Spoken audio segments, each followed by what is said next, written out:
Boys and girls, it's Mrs. Cutler here to read with you tonight. We're going to be reading actually a couple chapters tonight in Among the Imposters. We're reading chapters 24 and 25. They're both fairly short, so we're going to do two chapters. So here we go, chapter 24.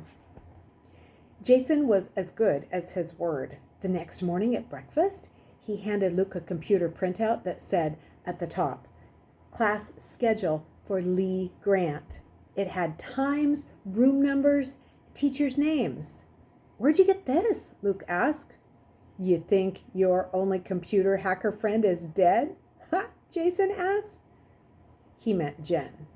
Luke had a flash of missing her all over again. He could picture her sitting at the computer, typing fast. She'd created a chat room for third children with the password of free.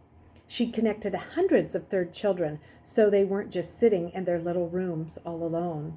She'd hacked into the records of the National Police and made sure that none of the kids going to the third child rally were caught before they got to the Capitol. But what good had all her hacking done? "Earth to Lee," Jason was saying, or whatever your name is, "you should know your schedule really doesn't matter. I can change all your grades on the computer anyhow." But after breakfast, Luke determinedly marched off to his first class, listening closely, and he took detailed notes. By the end of the hour, he knew something that he'd never known before. Prime numbers can be divided only by themselves and 1. In his second class, he boldly grabbed a textbook off the bookshelf, and he read the poem whose page number the teacher had written on the board. He could even make sense of the fancy language. 2 people were friends, one of them died, and the other one felt sad.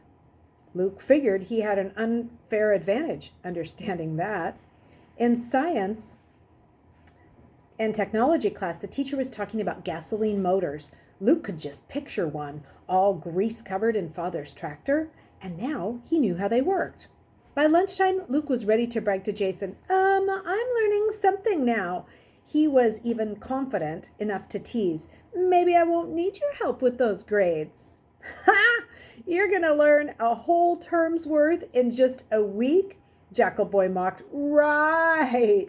Because next week, Friday at 5 o'clock, you're going to come begging to me, 'Please, please, I need your help. I'll do anything.'" Luke only set his jaw, and he pulled out a book to study. Chapter 25. By the end of the week, all the teachers had test dates written in chalk on the blackboards, and Luke was spending every spare moment studying. "Why?" Trey asked him one night as they were trudging out into the woods. "Jason can fix your grades, and it's not like your real parents are going to see them anyway." "When you were stuck in your room," Luke said, "didn't you ever want to know anything about the outside world? And whether other people were like you or different, or whether grass grows the same way all over the world, or how a car runs?" "Not really," Trey said. Luke was sorry that he couldn't explain. It wasn't the grades themselves that mattered to him, but he felt like he had something to prove. Maybe that people from the country, Leckers, weren't so dumb after all. Maybe that Jen's dad hadn't risked his life for nothing, getting Luke a fake identity. Maybe that Luke wasn't wasting time just hanging out in the woods making jokes with the girls from Harlow while the other third children still got to hide.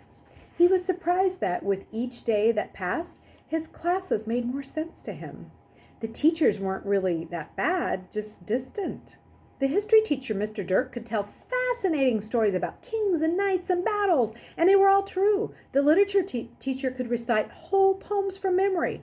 Luke didn't always understand all the words, but he liked the cadence and the rhyme. The math teacher once said, "Ha! Aren't numbers friendly?" And he really seemed to believe it. Luke wondered if the teachers were shy too, if they had some type of phobia Trey and Jason had talked about, and they were downright terrified of looking at their students straight in the eye. The night before his first test, Luke studied through dinner, and he skipped going to the woods with all the others during indoctrination so he could hunch over in the hallway reading history. Jason mocked him. "What are you trying to do, bookworm? Learn as many big words as Trey, and you can read all night and still not pass your tests. Come on." "Leave me alone," Luke growled, eager to get back to his Trojan War. Luke was surprised that Jason stepped back instead of insisting.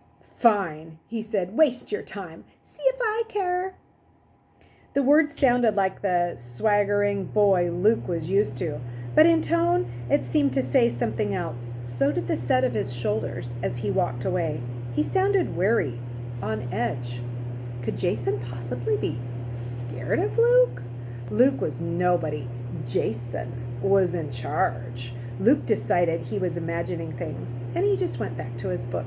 Still, after lights out, Luke couldn't sleep. He was too unsettled, worried about the test the next day, wondering what his family was doing back home, and wishing that Jen were there to figure out Jason for him. He even thought back to the advice that Jen's dad had written on the note. Blend in. Who was Luke supposed to blend in with? The boys who trudged blindly through the halls each day? The ones who followed Jason? Or Jason himself? Somewhere in the room, a bed creaked. Luke thought it was just someone turning over in his sleep, but he stiffened anyway and listened hard.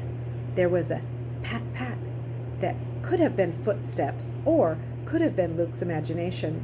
And then the hall light shone briefly into the room as the door was opened and closed. Luke sat up. He crept over to the door and opened it a crack just so he'd have a little bit of light to see. All the beds were filled with sleeping boys, except two, Luke's and Jason's. Chapter 26. And I think this is a fairly long chapter, so we will read it tomorrow. I hope you enjoyed Read Aloud, and have a good evening. See you guys.